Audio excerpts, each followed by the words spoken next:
Hello and welcome back to Bible Wits Bible Corner. It has been a while since I've done a video. I have moved and I've been trying to find a good time, get a routine set so I could have a set time to do these videos again. So anyway, we're going to get back started with them. I'm not going to guarantee every day, but I am going to guarantee that I am getting back going. We left off with the last video that I did, finishing off Matthew chapter 12. So I'm going to pick back up there. And I'm going to start Matthew chapter 13 and read verses 1 through 9. So let's get going. I'll be reading from the English Standard Version. That same day, Jesus went out to the house and sat beside the sea, or out of the house and sat beside the sea. And great crowds gathered about him, so that he got into a boat and sat down. And the whole crowd stood on the beach. And he told them many things in parables, saying, A sower went out to sow. And as he sowed, some seed fell along the path, and the birds came and devoured them. Other seed fell on the rocky ground, where they did not have much soil, and immediately they sprang up, since they had no depth of soil. But when the sun rose, they were scorched, and since they had no root, they withered away. Other seeds fell among the thorns, and the thorns grew up and choked them. And yet other seeds fell on good soil and produced grain, some 100-fold, some 60-fold, and some 30. He who has ears, let him hear. Okay, so I can pretty much summarize the first 23 verses of this chapter with this section. So, and start off, it says plainly a great crowd came. So Jesus couldn't really sit on the beach anymore. He had to get on a boat so that he could be seen and heard. And it does plainly say that he starts speaking in parables. This particular parable, a lot of people call it the parable of the soils, but others call it the parable of the seeds. The English Standard Version here has it the parable of the sower. And I think that is actually a very fitting title to this section, because it is the sower that's throwing the seeds. And you can call it the parable of the seeds, and you can even call it the parable of the soil. All three of them fit.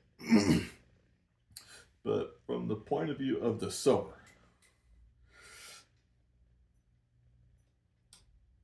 that's us. That's those of us that have accepted God into our lives, that have been baptized, and we are now given the role of going out and making disciples of those around us.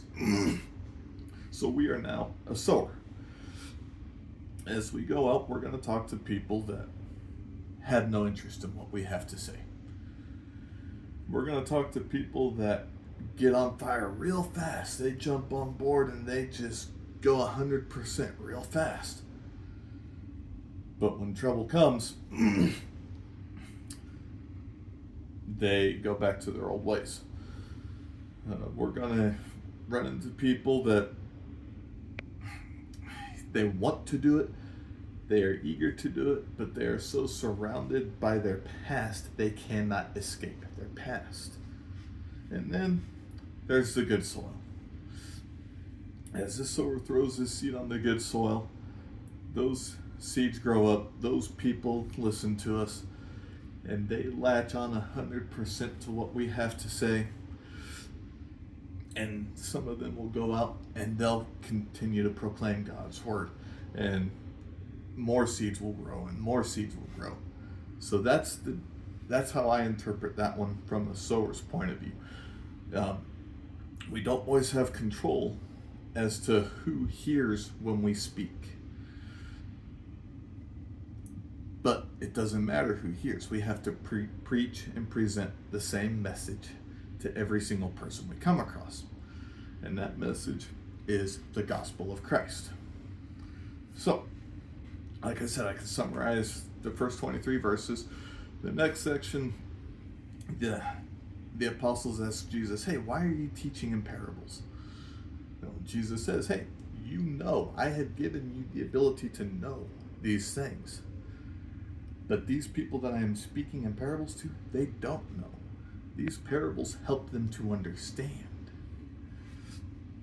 And then later on, it's just a summary of what that parable means. And that what it means is there's going to be those that don't listen. There's going to be those that want or that are on fire, but they don't want to do anything when trouble comes.